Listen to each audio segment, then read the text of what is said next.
Well,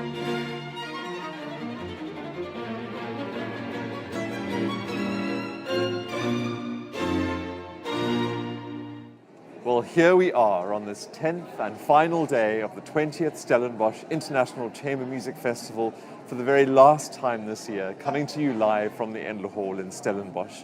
We've been fortunate to see some glimmers of sun in this part of the world this afternoon, and indeed, while there is a festive feeling here in the Stellenbosch Conserve, there's also a sense of sadness, of poignancy, that another 10 days of chamber music magic are coming to a close. Looking back on my notes from previous years, I'm reminded of the words that faculty flutist Damare McGill shared with me on the very first night of the 2023 Sicmf about what it is that keeps bringing the musicians, the participants, the staff, the audience back to this festival year after year. He said, it's not just the high level of musicianship. It's not just the amazing variety of music that we hear at this festival. It's not just the collegial environment that exists here. It's not just the passion and energy that you get from the participants. It's not just that we're in one of the most beautiful places in the world. It's not just that we have this amazing energy from the stage. It's a combination of all of these things that truly makes this one of the most dear, unique, and special festivals. So let's take a quick look back last night when the festival concert orchestra was on the stage of the Endler, the dramatic opening minutes of Beethoven's Coriolan Overture, led by Michael Repper.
Festival Concert Orchestra under Maestro Michael Repper from last night's evening concert And they also performed in a community concert earlier today at Kayamandi School, connecting with our larger musical community here in the Cape. And a couple of hours ago, we enjoyed the final student ensemble concerts here in the Conserve.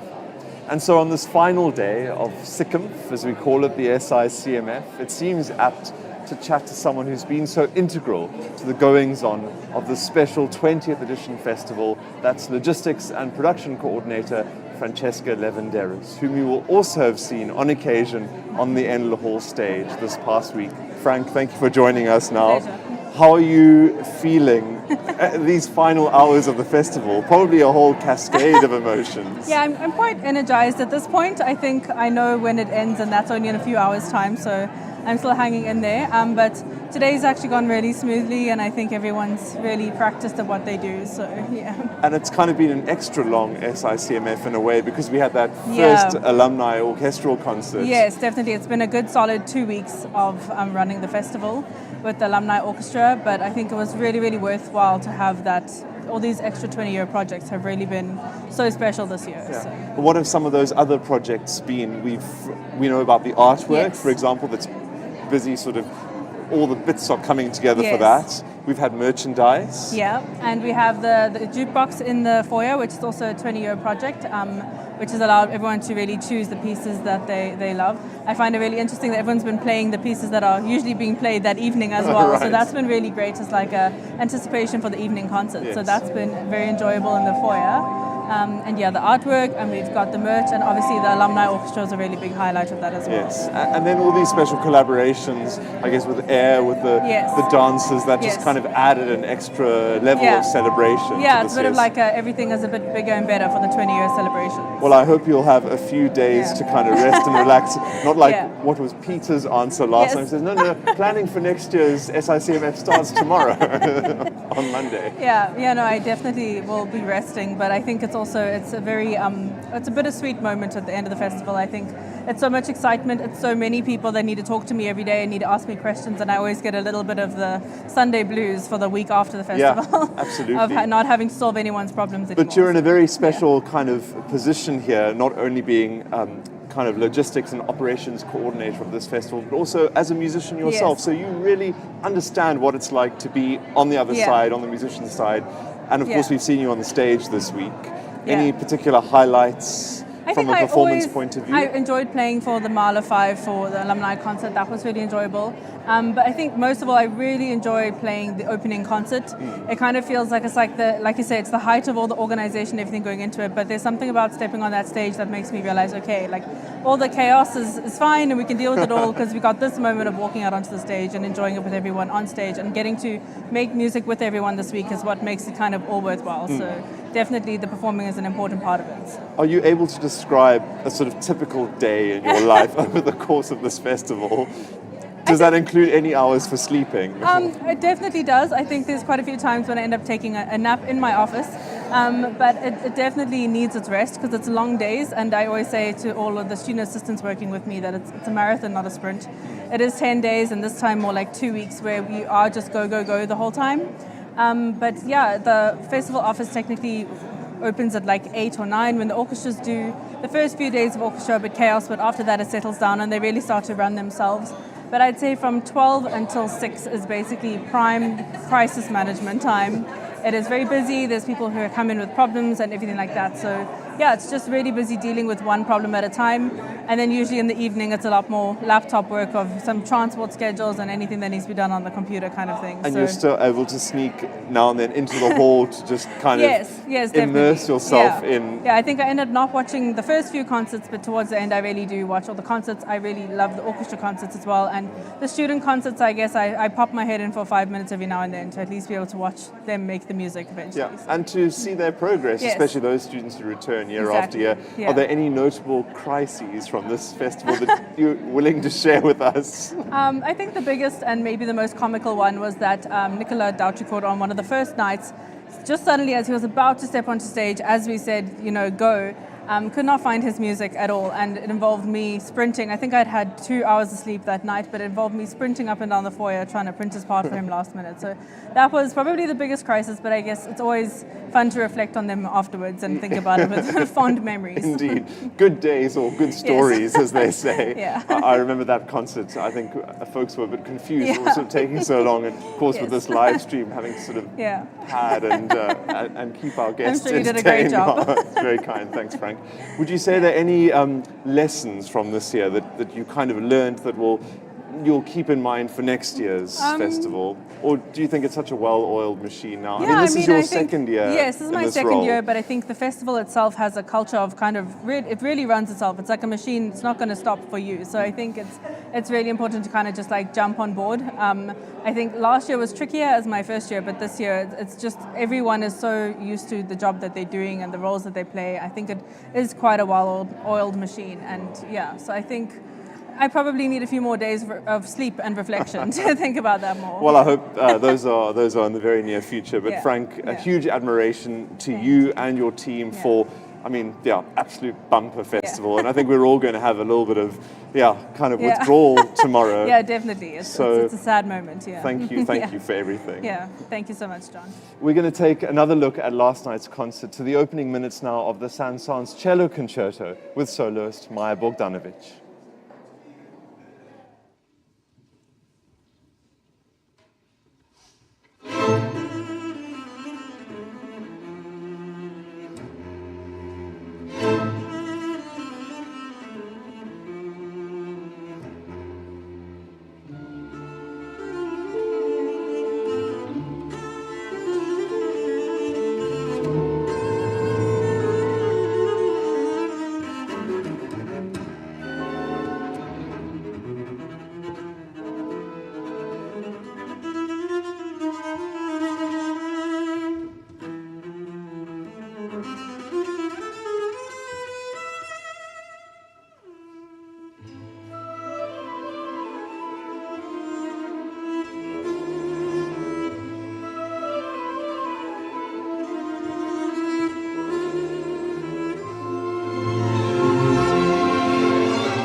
You will remember that Peter Martens mentioned in our interval chat that Shostakovich, no less, regarded that cello concerto by Saint-Saëns as the greatest cello concerto of them all, with the wonderful last night Maja Bogdanovic as soloist.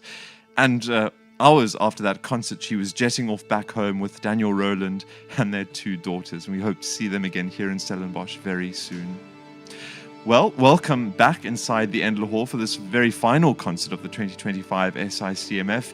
Enzo Koch leading the festival orchestra in tuning, as you can hear and as you can see.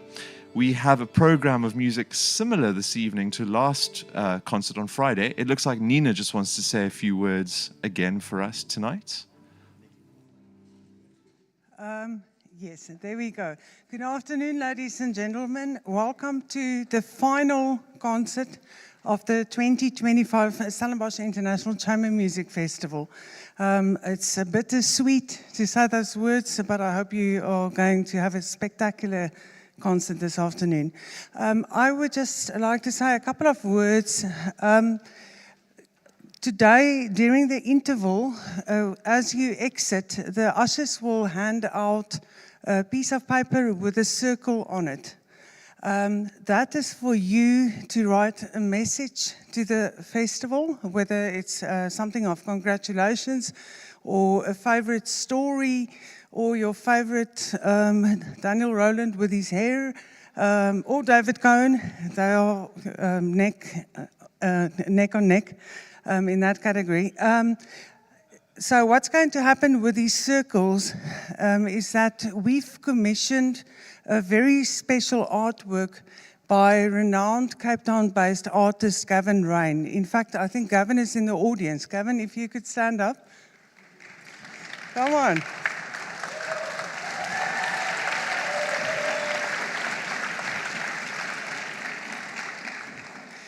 Now, what is special about this artwork is that the circle that you would have written on, your message in your own personal handwriting will get etched onto a circle of the same size that is made of steel. Gavin normally works with color, but since his artwork will be erected outside the steps of the conserve, we needed those circles to be weatherproof and student-proof, so that meant no paint. So that means that Gavin is going to attempt something that has never been done before. He will work with light and shadow, and the composite of the circles, 1,098 in total, will form the face of our patron Archbishop Desmond Tutu. Currently, we are on 1,048 circles, so we need another 50. So I need your help today to to write a message for us. Now, just quickly to explain what is so unusual with these circles, they will be mounted and then they can move to the left, to the right, up and down.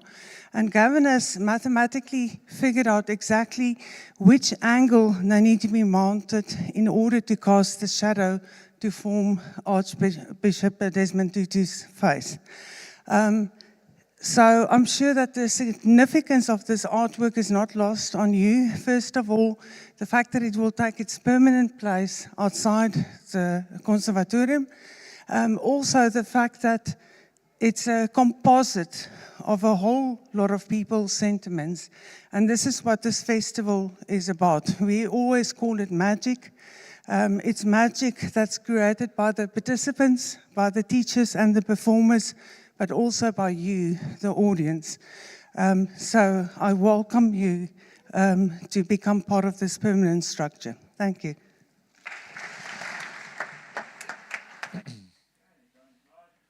Thank you, Nina. Very eloquently put, and gosh, very, very close to that goal of 1,098 discs containing all these combined memories and sentiments around the festival. So 3 works on the program with our Festival Symphony Orchestra this evening, or this afternoon, I should say. I'm just so used to saying this evening, it's strange to be here with the sun still shining outside, or at least in daylight. First, Fountain of Youth by Julia WOLFE, and then a work I'm very excited to hear, the Concerto for Bassoon and Orchestra by Nino Rota, the Italian composer whose career is closely associated with film music. And then once again this afternoon, we end with Brahms's mighty First Symphony that raised the roof here on Friday evening. And so we welcome back to the podium Anthony Hermus, one of our faculty conductors who's going to lead the orchestra. There he's greeting Enzo, our concertmaster, and his assistant. The Festival Symphony Orchestra coming to you live from the Endler Hall. This final concert of the 2025 Sicmf. And here's Fountain of Youth by Julia WOLFE. Enjoy all the sounds and textures of this piece.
Very cool. A piece that has really grown on me since we first heard it on Friday evening here in the Endler. I'm so glad it was included as part of this year's festival musical lineup. Well, there you heard the festival Symphony Orchestra under the baton of Anthony Hermus playing Fountain of Youth by the contemporary American composer Julia WOLFE. She was born in 1958.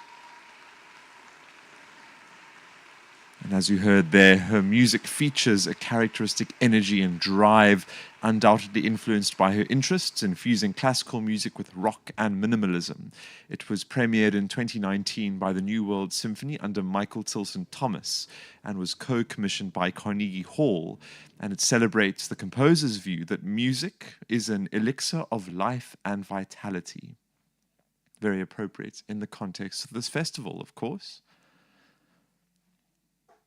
Now, next work is this unusual concerto for bassoon. So that's the first point of unusualness. The second is that it's by Nino Rota, who is a composer many of us associate with film music.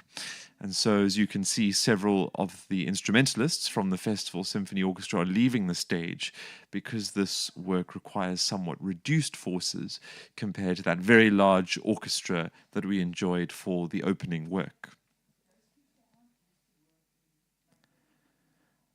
So Nino Rota, an Italian composer, he lived from 1911 to 1979.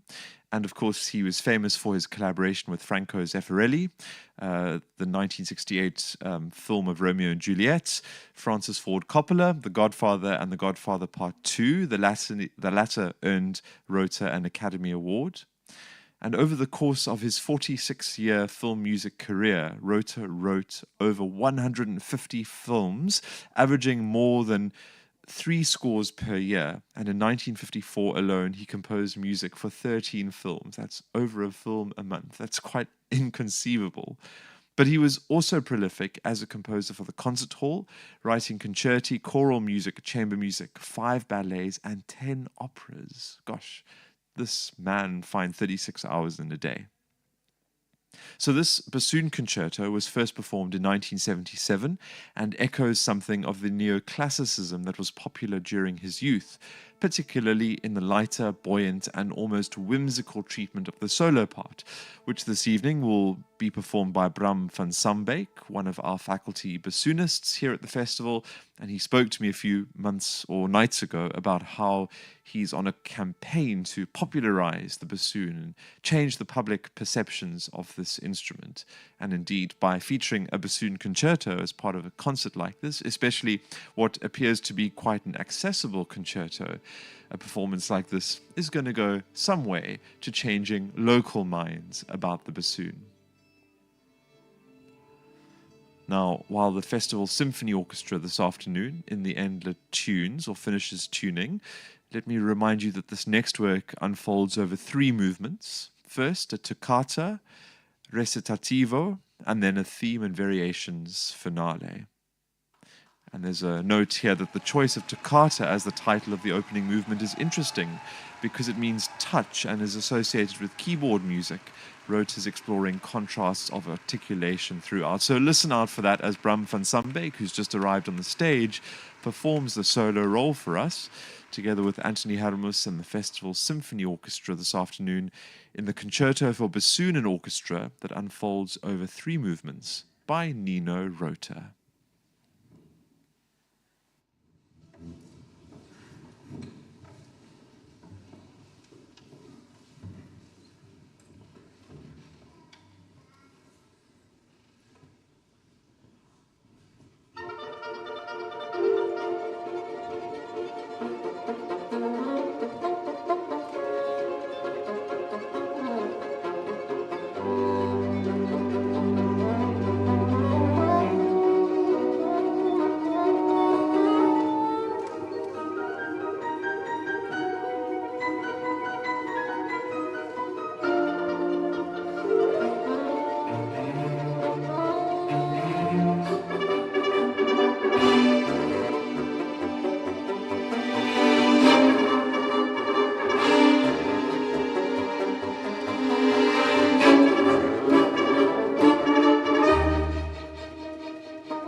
compliments to our soloist, Bram van Sambeeck, conductor Anthony Hermus, concertmaster Enzo Koch.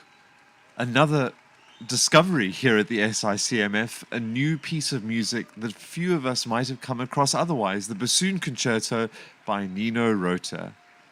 And I hope you enjoyed the bubbly nature, the neoclassical influences of that work. So easy to listen to, so exciting, beguiling, and really capitalizing on the bassoon's unique voice. It's not often we hear a concerto for bassoon, but after hearing a piece like that, one wonders why we don't hear them more frequently.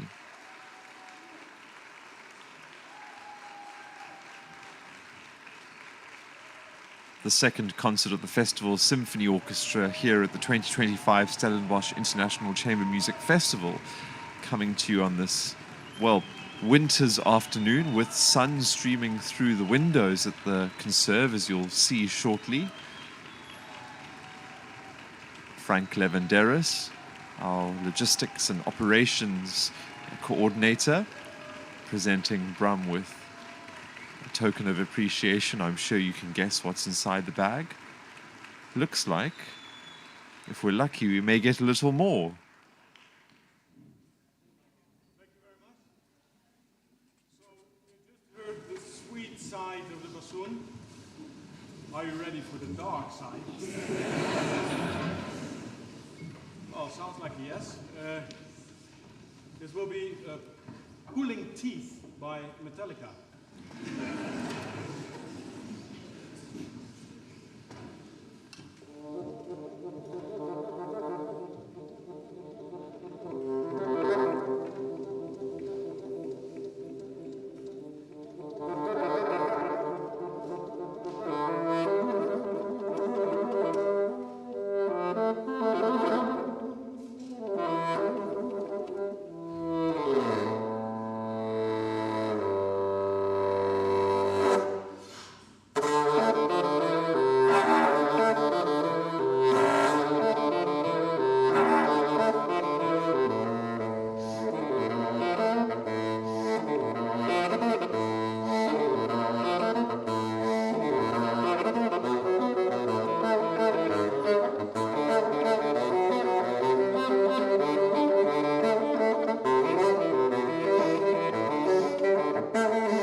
The dark side of the bassoon, indeed. Well, must be the first time most of us have heard Metallica perform so expressively on an instrument like that. The bassoon, gosh, by Bram van Sambeeck, our faculty bassoonist, and you heard that here at the Sicmf.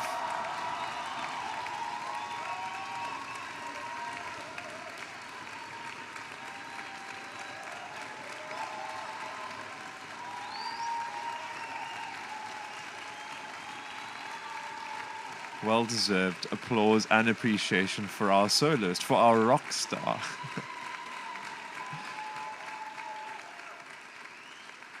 And so that concludes the first half of this final concert of the Sicmf for this year with the Festival Symphony Orchestra.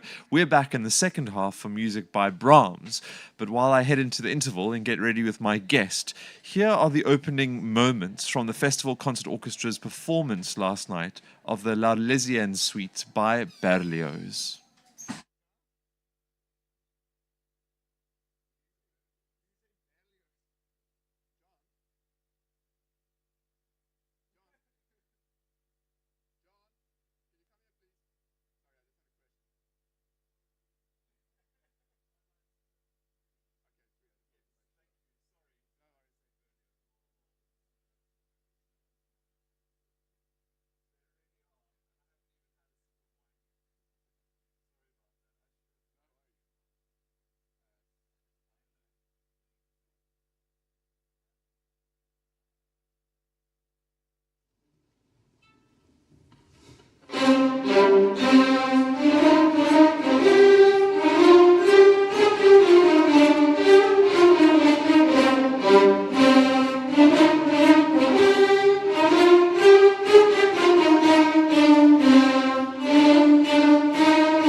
Now, as always, my guest at this final concert of the Sicmf is Artistic Director Nina Schumann. And I'd like to introduce her by sharing with you the final lines that Festival Director Peter Martens wrote as part of his foreword in this year's Sicmf program. Nina, sorry to do this to you, but it is important and it's so deeply meant. Finally, I pay tribute to Nina Schumann, whose unending vision and passion for the Sicmf is the reason that so many of our international guests return year after year for what they regard as a one-of-a-kind festival of unparalleled educational and artistic inspiration. So Nina, here we are, the interval, the final concert of this 20th anniversary of the Sicmf. It's been an 11-day long festival this year with the special alumni concert we had the night before. What is the parade of emotions that you must be feeling? I'm kind of spent emotionally at this point. No, there were so many points in the last 11 days that I was suddenly just overcome by emotion. The first was opening night when Daniel started playing the Richter Vivaldi. Something so special about that piece, isn't it? Yeah, it was also kind of a flashback because I don't know if you realize, but when Daniel came the first time in 2006, he opened the festival with a Vivaldi Piazzolla, Four Seasons. Is that so? Gosh. Yeah, so this was kind of a throwback to that, and within 20 seconds my tears were just flowing. And then on Tuesday, the next highlight was the Kevin Harris piece that we'd been communicating and been working on for a year and a half. And that morning I took a bath, and in the bath I just suddenly burst out crying because I was thinking, now it's tonight, and then what? You know, tomorrow. Yeah, so it's been extremely emotional, but wonderful, of course. And a very fitting celebration as well of 20 years. I mean, there have been so many special touches, not just the things you've mentioned now, but we've had dancers on stage, we had the bolero, we've had this fantastic collaboration with Air, and you're wearing another one of their wonderful creations today. And then, of course, all the other artistic elements, the merchandise, the jukebox, something we've heard you talking about the last 3 evenings, the sculpture that is now, perhaps after this concert, we may have enough discs, enough memories to bring to life this work of art. Yeah, look, I think when a big celebration comes up, I don't remember too much about the 10th, with the exception that, we came out with a commemorative book, but I needed to top that. And, my inspiration, I can't turn on the tap. It comes at the weirdest times. So the inspiration for the sculpture, I think that was in January, and I suddenly thought, but we should do an artwork, and then I was picturing the Wailing Wall that people would stick in messages, and then I thought, well, wouldn't it be nice if it was in color? Who could do that? And then I thought about Gavin. And then the whole idea about, so it started from the principle that I wanted an artwork that consisted of people's messages, and that the composite would create this fantastic whole. Yes. And Gavin was absolutely irritating in the process, but at the same time, incredible. Yeah. So he was the perfect pick. Yeah, brilliant idea. I remember you coming to me at one of the symphony concerts in the City Hall, kind of saying, well, this is what we have in mind, and now the fact that it is all coming together and it's going to form a permanent tribute not only to this festival but also someone who was so important and special as an inspirational figure for this festival but for our society at large. To quote Kevin Harris's piece, so many resonances. Yes, I mean, even Kevin's piece, it took on such significance, partially because when we met, we had a lot of political discussions, and sometimes we butted heads a bit, and at the end of the period when I'd been with him, which was approximately 2 weeks at the UNISA International, I felt exhausted because he's such an intense person, and at the same time, he forces you to delve deeper. And I just felt he was the perfect person, partially because he's African American and he's looking at South Africa with a different lens, partially because of the story of Steve Biko and the fact that his parents were completely besotted by Steve Biko and So much his so brother. that precisely, Yeah. who tuned in on our live stream as well, so very And special. the jazz element, Yes. because jazz, of course, in South Africa at that point in the 70s was protest art. So it was this conjunction of things that just made absolutely perfect sense. Yes. But I think it's all fantastic. The horrible thing is, and that's why I'm so glad that I could bump into you at the City Hall, I have to keep dead quiet about these things, and I don't tell anyone, and then I'm bursting Yes, of course. with excitement. Yes. Yeah. And another famous Nina expression is your toes are curling as well. Indeed. You think about Indeed. especially, I mean, the musical highlights, and once again, I mean, you've outdone yourself. How one almost thinks, I don't know if you use ChatGPT just to come together with these programs that bridge the old and the new, that play to the strengths of our faculty as well. I mean, this concerto, for example, a few nights ago we heard Dwight playing his the Yes. Connaissant Oboe Concerto, Peter playing the work by Shane Woodbourne. So all the premieres that we've enjoyed as part of this festival that almost wouldn't have worked anywhere, they had to have taken place here at the festival with these particular players. It's remarkable. You know what your reference to the 7th faculty concert, I also had that feeling after the concert. I thought, how bizarre. Normally you go to a symphony concert, you've got your overture, then you have your concerto, one concerto, and then you have a symphony. And here they were just kind of stacked. And the concerto, which would normally in a symphonic concert look like something extreme, extremely contemporary, was just part of the fabric. Yes, And, exactly. The fact that the musical styles work together so well, I mean the second half blew my mind. David Cohen. David Cohen's piece and the and comedic Yao. aspect, and never mind the virtuosity. Yeah. Gosh. And Yao with the Yes, the Artie Shaw, the Yeah. clarinet concerto. I mean, a true blend there. Once again, everything here has been a synthesis, a coming together of so many different styles. But it must be said, for every piece, those ones that I picked, and in particular Brahms pieces, I have to allow them to play what they would really like to do. And I think it's worth a gamble because it shows their personality so clearly.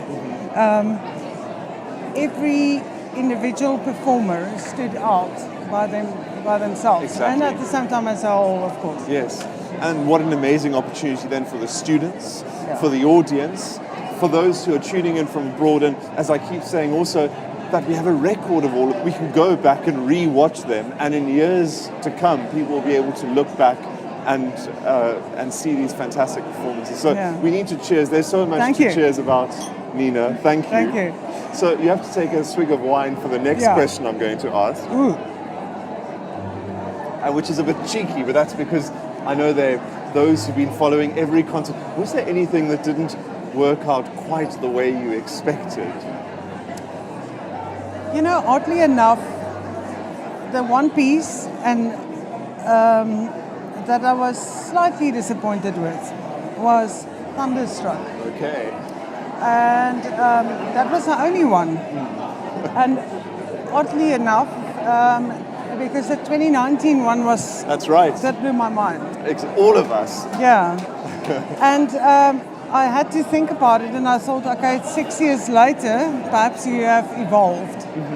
And I think that is just the case. Yes. We were ready for something new. Yes, yeah. So my throwback, even though it was in a different formation, I put the bromance together, the 3 violins, Yes. and the 3 celli as opposed to the 4 celli. Yeah, that's the only thing. But that- Everything else was fantastic. That is so. It just goes to show there's nothing like a first performance of something, and then when one hears it again, it isn't quite the same. And as you suggest, the world is a very different place from 2019. We Yeah. went through those, the pandemic years. There were 2 years when we didn't have a festival, and you're right, a lot has changed, and that's an interesting reflection. So I'm glad we included that piece to pay tribute to Yes. a past success of the festival, but it also shows us how we are all evolving as musicians, as people, as a society. So on that question of evolution, I mean, we have to, at the last concert of the festival, look forward to next year. Now, typically 21st is also a big celebration, isn't it? For many people, it's actually the 21st birthday that maybe is even more significant than the 20th. You know what, John? I have to tell you, I absolutely hate this question. Sorry. Every year when you Of course. ask me that, I'm like, oh. But I have to. No, I've not thought past what has happened at this festival. Normally by this time I'm already having plans. I mean, I always think, you know, the collaborative work that we are doing with the dancers, that kind of thing, I think one can start creating a tradition. Yes. As we've started creating a tradition with a percussion ensemble. Yes, exactly. You know, things sometimes happen spontaneously, but the dances, for instance, in the Bolero was fantastic, but in the Vivaldi, Yes. it was even more astonishing for me. It really was. The juxtaposition and quite unexpected as well. Yes, and then what tickled me incredibly in the Ravel Bolero was having Kevin improvise in the middle. I so enjoyed that, exactly. Yeah. Because otherwise we're kind of following the score as it's written, the piece that most people are familiar with, but then there was that element of spontaneity of something brand new, putting the Sicmf stamp on that work. Yeah, and you know, we had a very interesting conversation the other night. We were talking about, was it now the 70s or the 80s when the Hooked on Classics came out? Okay, you'll have to... Well, you're probably way too young to remember it. It was basically any classical piece you can imagine with an oompa rhythm over it. And I remember I played this loudly to my dad, thinking that I was going to get him to absolutely adore classical music. Until one day that after about 20 minutes he just said to me, please turn that off. Yeah. And we were talking about the fact that the crossover things that people do, there's actually different channels for that, or different paths. Yes, and some are more successful than others. Yeah, and I think what we are attempting to do is really, it's not crossover. No. It's showing different elements that coexist in, for instance, jazz and classical music. Exactly. And what Kevin did, for instance, it was absolutely beautiful.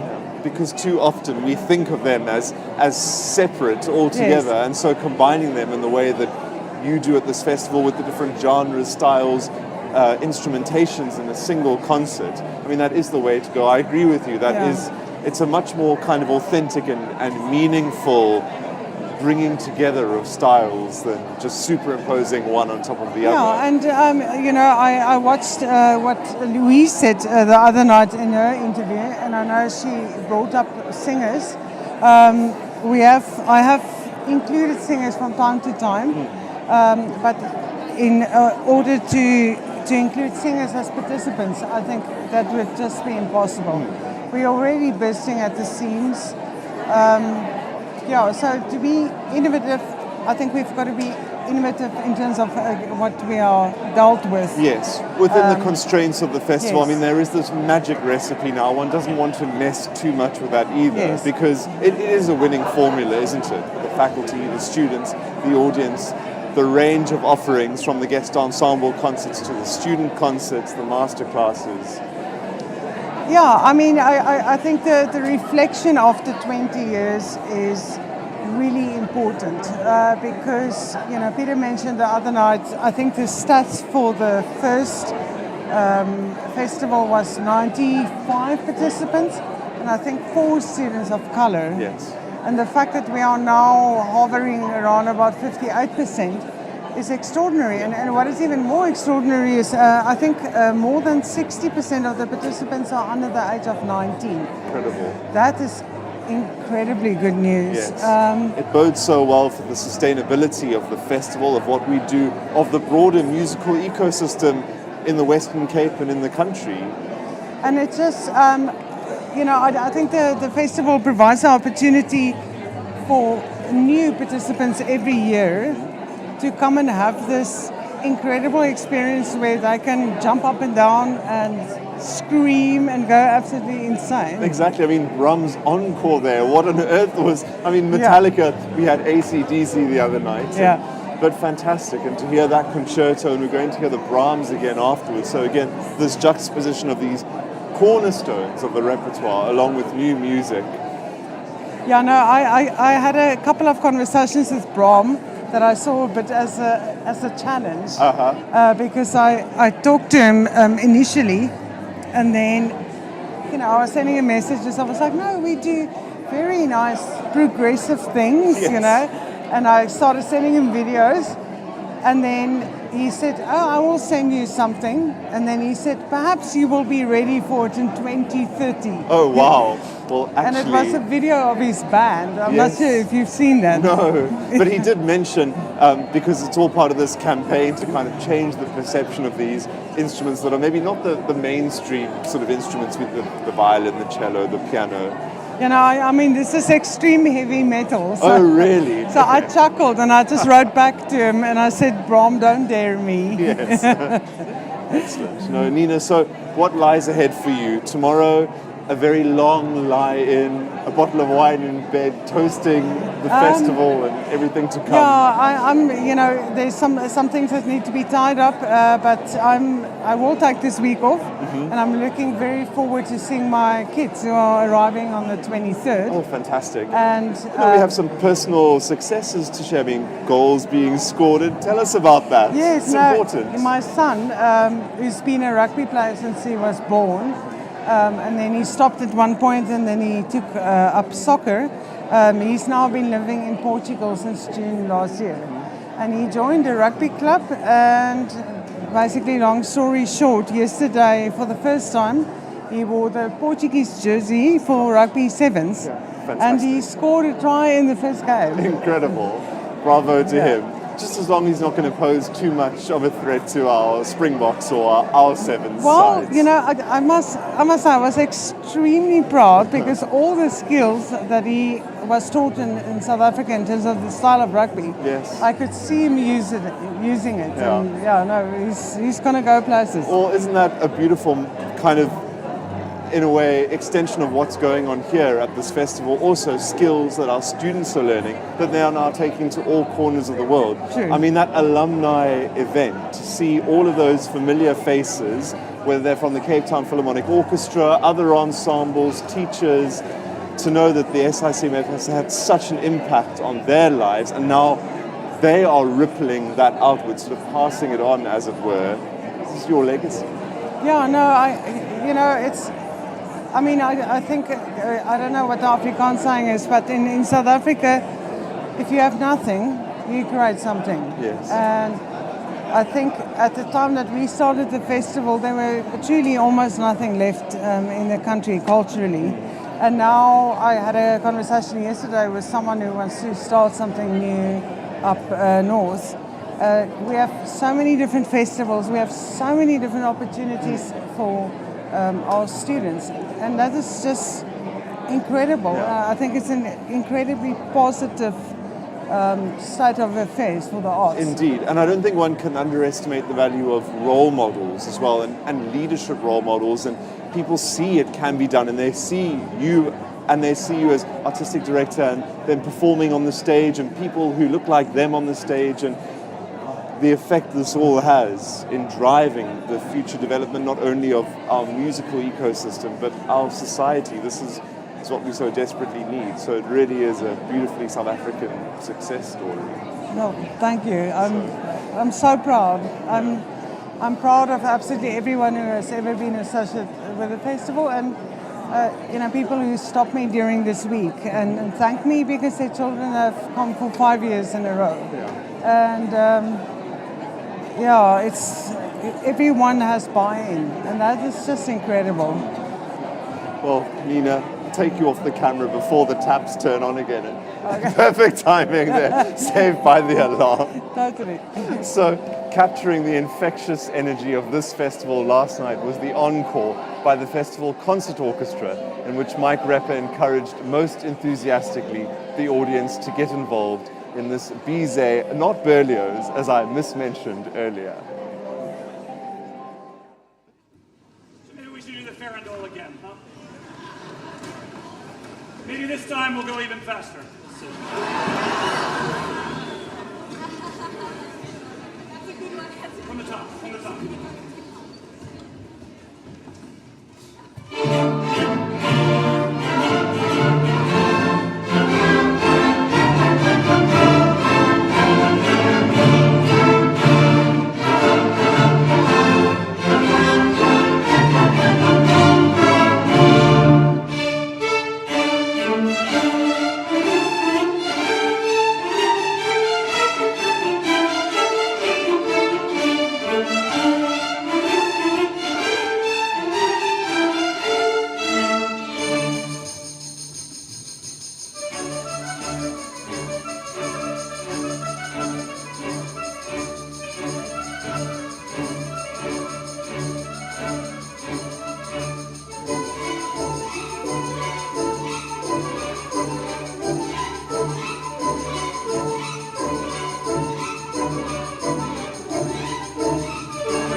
back inside the Endler Hall for the second half of the second Festival Symphony Orchestra concert of the 10th day of the Stellenbosch International Chamber Music Festival. This is the grand finale. And just before we hear the first symphony by Brahms, played by this orchestra, as is tradition, we have a special awards festival. And you can see on the stage, a table has been prepared, various goodie bags and gift packs, and festival director Peter Martens will shortly be leading the proceedings.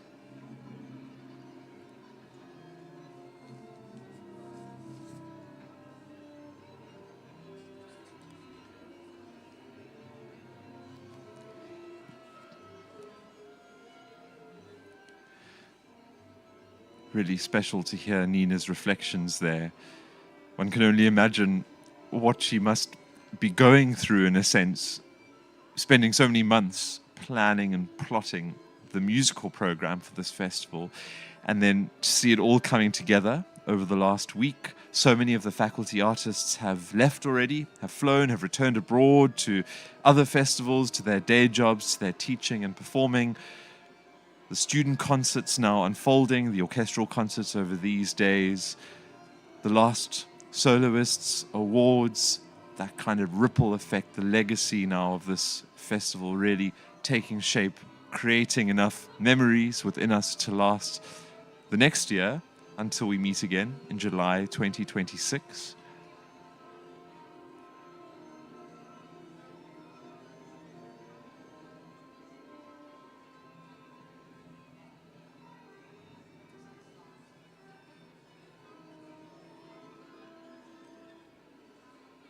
Often this award ceremony rewards those who have made a special contribution to or impact at the festival.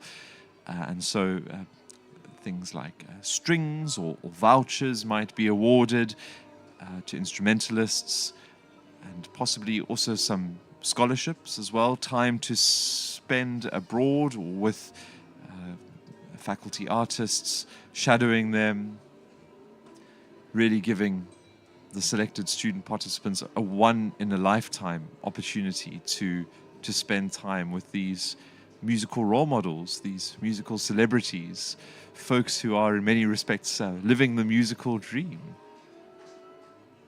And so we wait with anticipation for that series of announcements. In the meantime, you can see the orchestra doing some last-minute practicing, chatting, maybe going over those final sections that need a little bit of refinement before the Brahms symphony that we will hear shortly.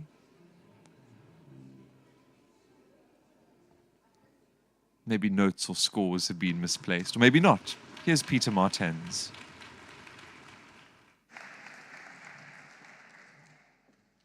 Good afternoon, ladies and gentlemen. As Nina said, this is our last concert of the 20th Stellenbosch International Chamber Music Festival. And what a festival it has been. And indeed, it has been full of magic. At this point in the festival, we traditionally award some prizes and some very prestigious awards. This being the 20th festival, we have some really special ones. And so as not to keep you in suspense for too long, I'm going to get right into them. First of all, we have the All Music Awards. Now, you will have seen All Music, the suppliers of sheet music in the foyer for the duration of the festival. They very kindly give us, as a percentage of their income during the festival, vouchers for students to buy sheet music. And they have asked me to say that they support the legal acquisition of sheet music and are therefore against photocopies. And so we are making it possible for 2 students to buy sheet music from the All Music store. And we have 2 vouchers to the value of 1,250 Rand each. And these 2 vouchers will be given to Neo Toccata and Matthew Dry.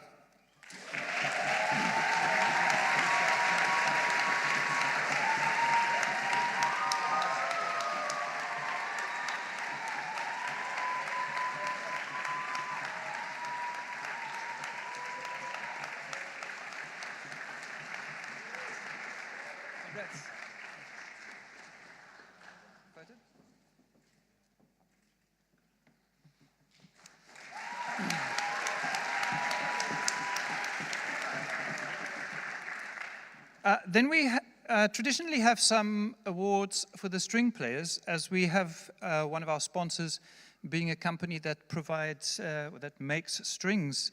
And this year we are very lucky to be featuring two top-notch string manufacturers. Firstly, I would like to say a big thank you to Rory Africa for bringing us some new strings, wonderful strings, from Larsen. Thank you, Rory. And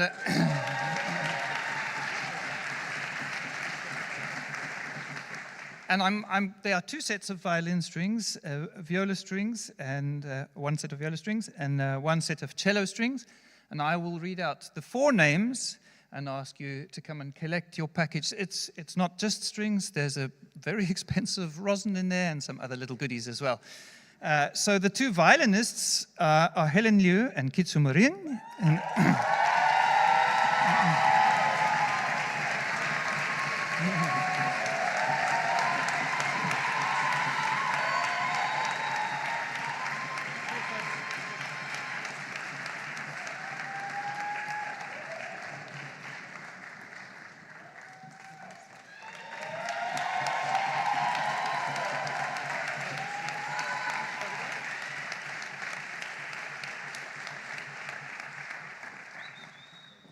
And the Larsen viola strings go to Nikita Pinar, and the cello strings to Conor Vermeulen.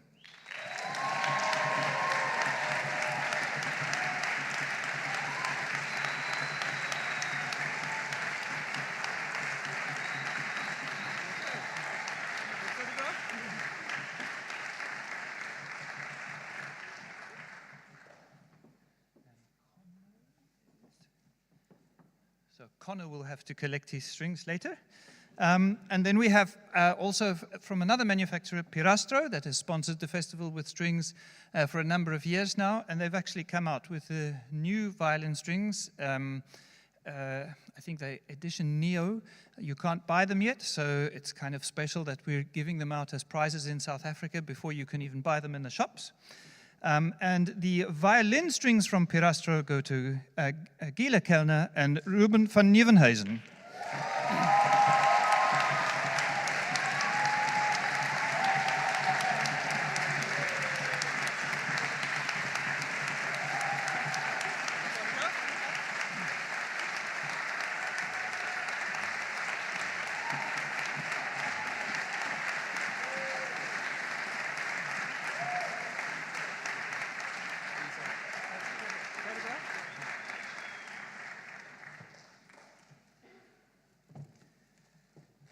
The Pirastro viola strings go to Michaela Aries, and the cello strings to Solange Rojas.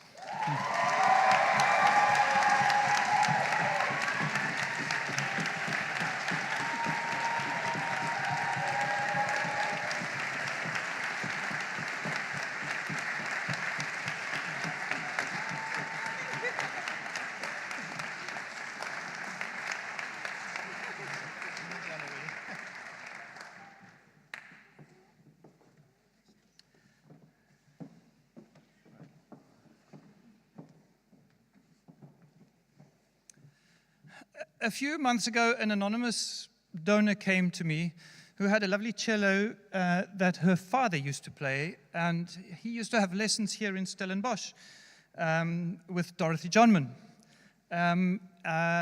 We went through a list of players, of cello students, and we decided to award this lovely instrument to someone who has never had his own cello, and who now, for the first time in his life, will have a cello that he owns. And let me tell you that the bow that goes with this cello is particularly nice. And the instrument and the bow are going to be presented to Sifiso Mbata.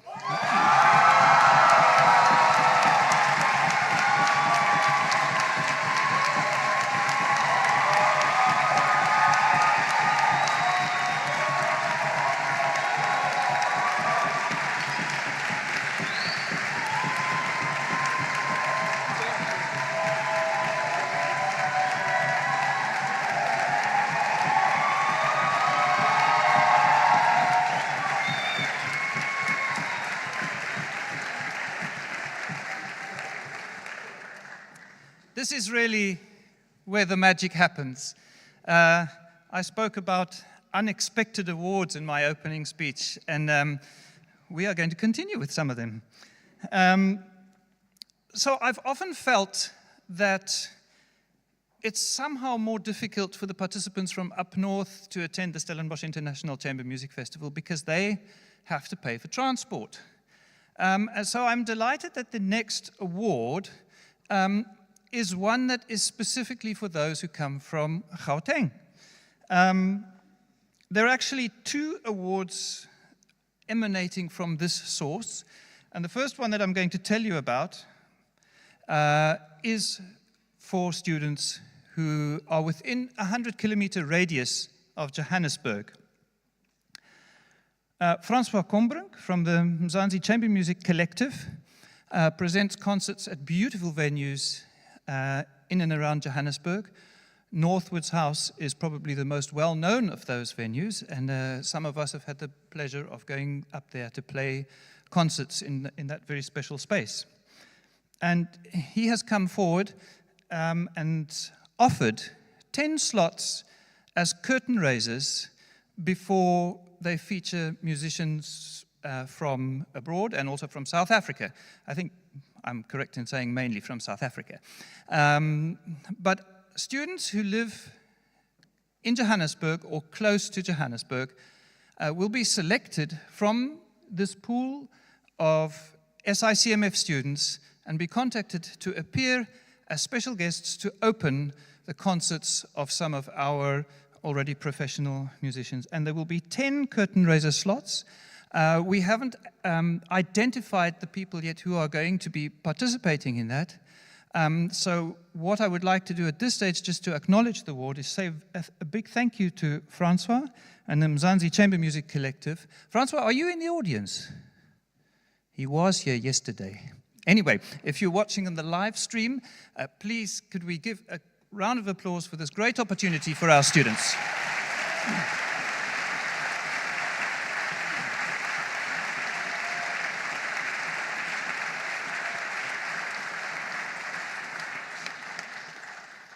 However, that opportunity does not stop with that particular offer.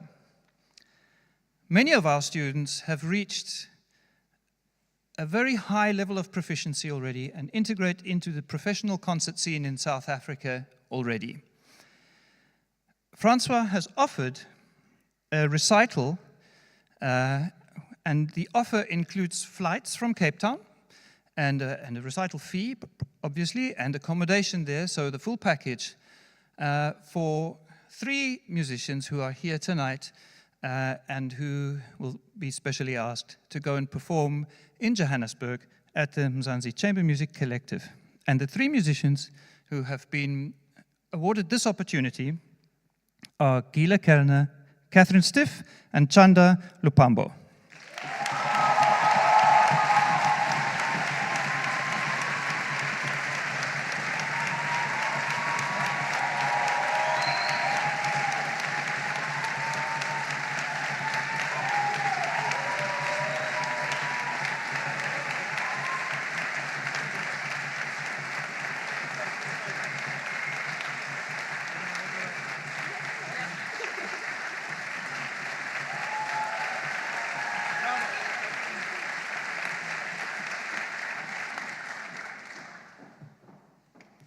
Now, when we had our 10th festival, we introduced a 10-day job shadow scholarship, which we have awarded every year since our 10th.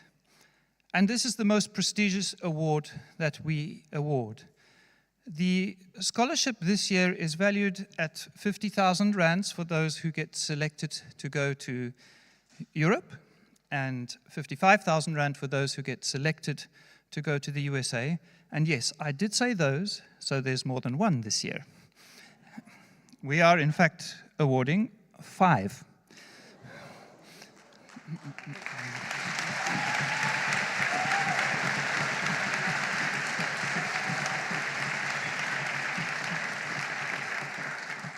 So I would like to keep you in suspense just a little bit. And before I announce the names of those who have been selected for these Job Shadow scholarships, Well, actually, before I read you the criteria that we use to select the people, let me just tell you a bit about the scholarship. So the student will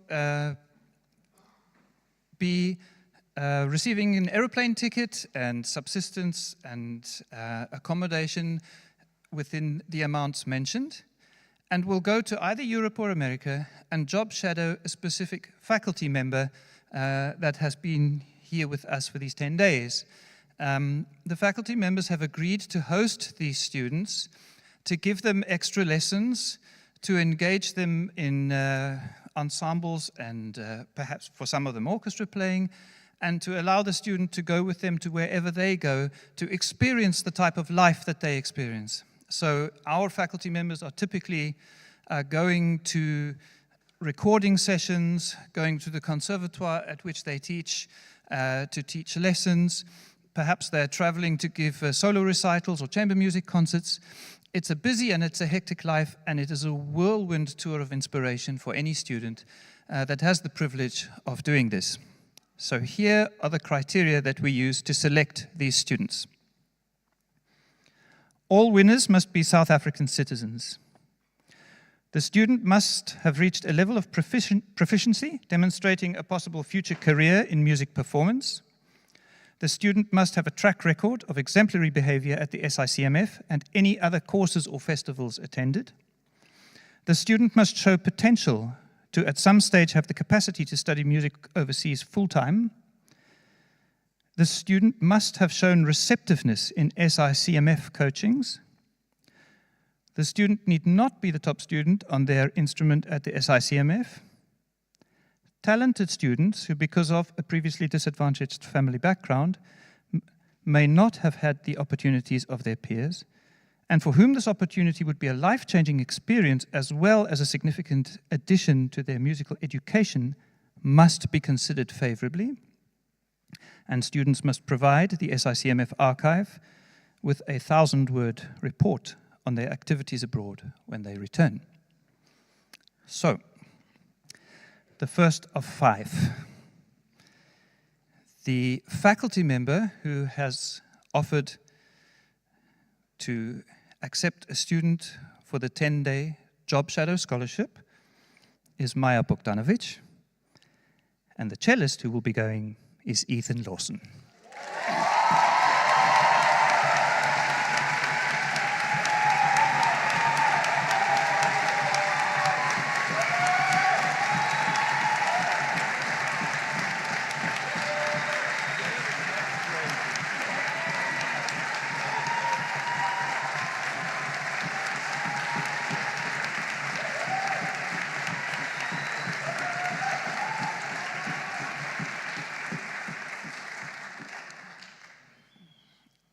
We've decided to offer one of these scholarships not as an instrumental scholarship, but in the field of arts management.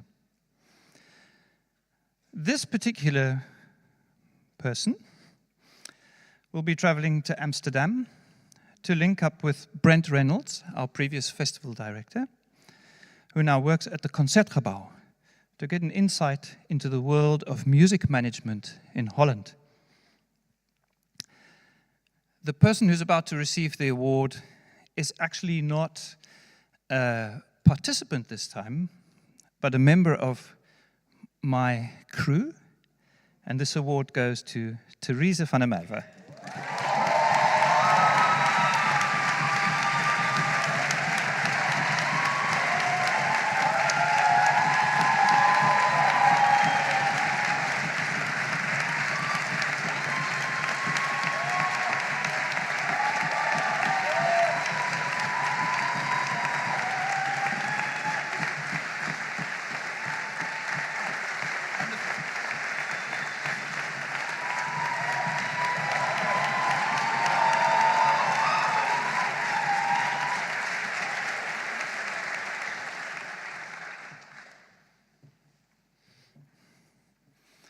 The next faculty member that has agreed to host a participant in this way is oboist Dwight Parry.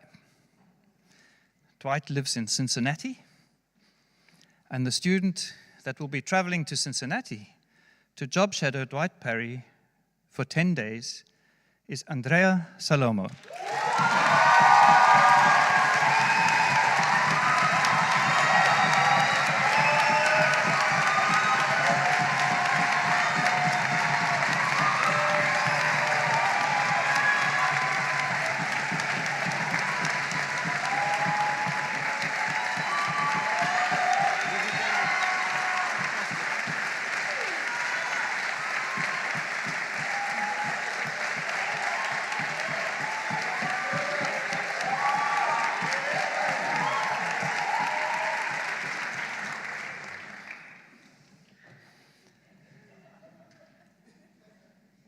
The next prize, the next 10-day Jobs Shadow Scholarship, goes to a conductor who will be hosted by Michael Repper and who will also be spending some time with Kevin Harris, who's on the faculty at the Berklee College of Music. And this award goes to Stuart Martin.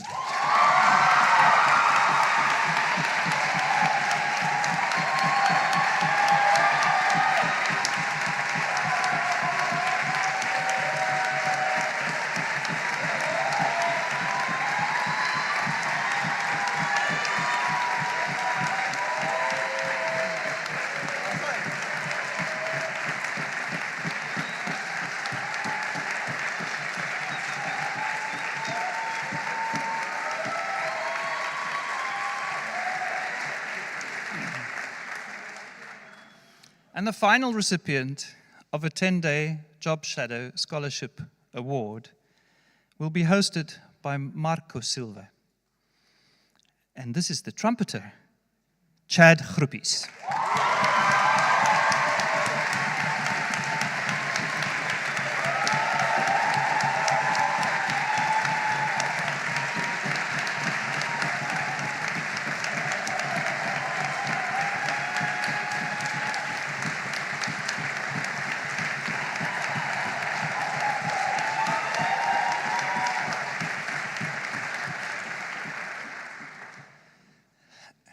Ladies and gentlemen, that concludes our magical awards for our 20th Stellenbosch International Chamber Music Festival.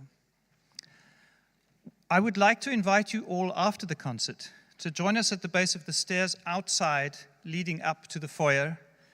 We had hoped to unveil the artwork that Nina Schumann spoke of at this point in time, but due to circumstances beyond our control, we're not able to do that. But we have a special surprise for you. We are going to begin to dig the foundation, and we are going to do a virtual unveiling of the artwork. So please join us at the base of the stairs, just outside the Endler Hall, for this special announcement of the artwork after the concert. And that's it from me for now. Back to the music. Thank you very much.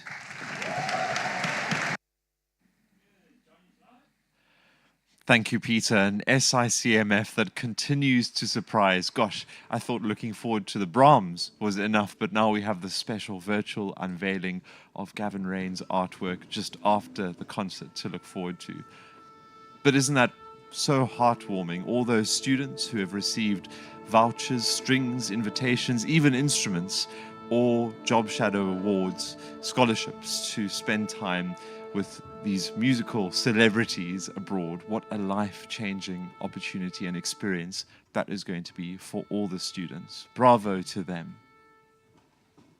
And thanks to all the donors, sponsors who make it possible, and indeed to the festival crew who enable the circumstances for these opportunities to be created. Well, as you know, the 2025 Stellenbosch International Chamber Music Festival concludes with a second performance of the First Symphony in C minor by Brahms. And this work is often portrayed, especially in music history textbooks, as the logical continuation of the symphonies of Beethoven, so much so that the famous conductor Hans van Bülow referred to it as Beethoven's 10th. And like Beethoven, Brahms was a reworker of sketches and material. He worked on the symphony for 21 years. Like Beethoven's Fifth Symphony, there's a C minor to C major heroic trajectory over the course of this work. So enjoy this symphonic journey that will unfold over 4 movements. There's Anthony Hermus, our conductor of this work, and he will lead the Festival Symphony Orchestra now in a performance of the First Symphony in C minor by Johannes Brahms, concluding this year's festival.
Ending off the 2025 Sicmf with a double bar line in grand style, the music of Johannes Brahms, his first symphony, really epitomizing the symphonic journey from dark to light, struggle to triumph, minor to major, that triumphant C major coda.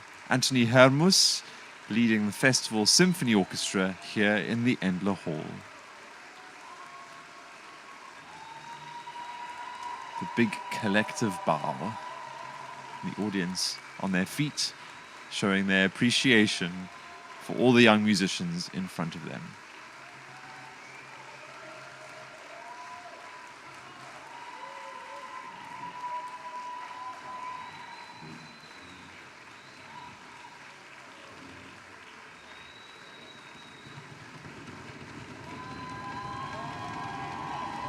All the other members of the orchestra who weren't involved with the Brahms Symphony but played a little bit earlier in Fountain of Youth and the Bassoon Concerto back on the stage.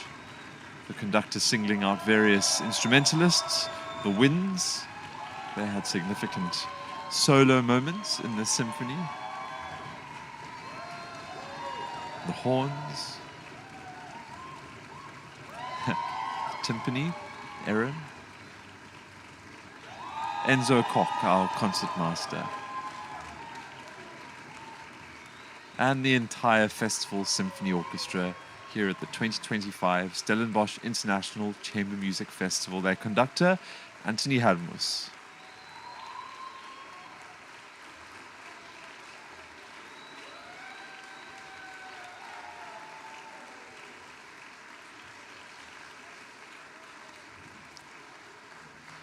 Gosh, starting to feel a little teary myself. The reality is setting in that this is the end of this festival. But wait, is there more?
If you joined us for the Festival Symphony Orchestra's first performance on Friday evening, you will know that that was the Galop by Shostakovich, their encore here in the Endler Hall, capping off their program this evening.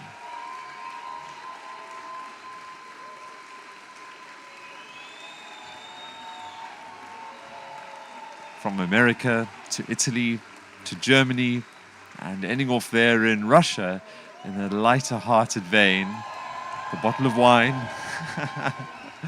and a special gift.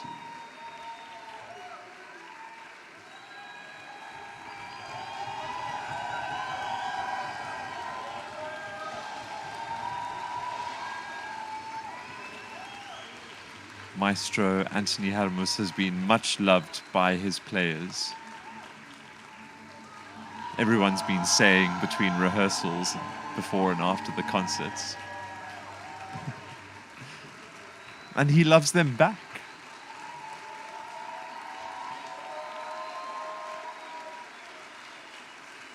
A final big bow from our Festival Symphony Orchestra of 2025.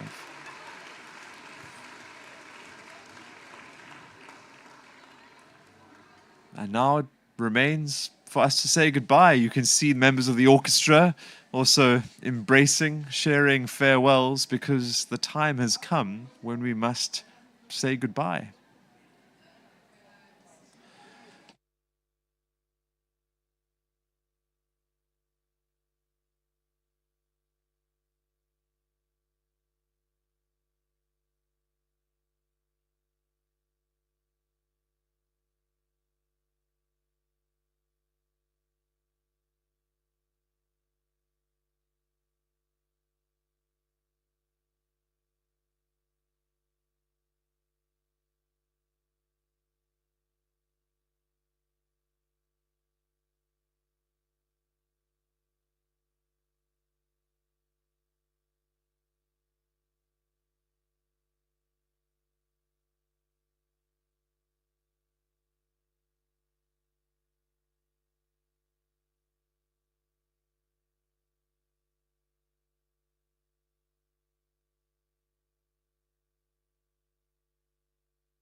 Well, that tremendous finale to one of the great masterpieces of the orchestral repertoire, the Symphony No. 1 by Johannes Brahms, followed by a touch of Shostakovich, under the guidance of Anthony Hermus, and there played by the Festival Symphony Orchestra, brought the Sicmf 2025, the 20th edition of this festival, to a close.